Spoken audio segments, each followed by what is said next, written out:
চীনের পূর্বাঞ্চলের আনহুই প্রদেশের টংচেং সিটির লাওমেই গ্রামের কৃষক দাই সুইং, বয়স ৮২, কিন্তু মন একদম তরুণীর মতো।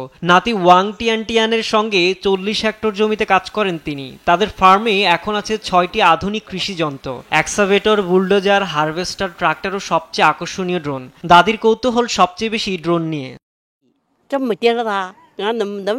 প্রথমে ভাবিনি এত ছোট জিনিস উঠতে পারে, কিন্তু যখন ড্রোনটা উড়লো আমি অভিভূত হয়ে যাই। তখন থেকেই শিখতে শুরু করি ড্রোনের কার্যকারিতা সম্পর্কে।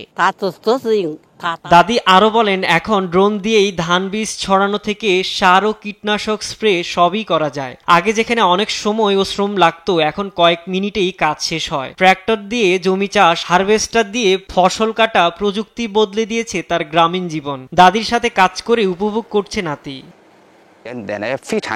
আমার দাদি সব জানতে চান। নতুন কিছু দেখলে তিনি থেমে থাকেন না, শেখেন এবং চেষ্টা করেন।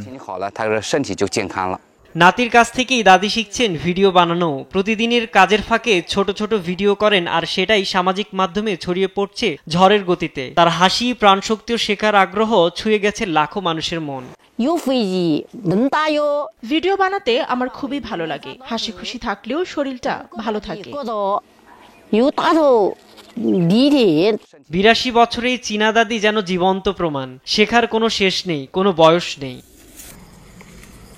সাইদুজ্জামান, নিউজ ডেস্ক, দেশ টিভি।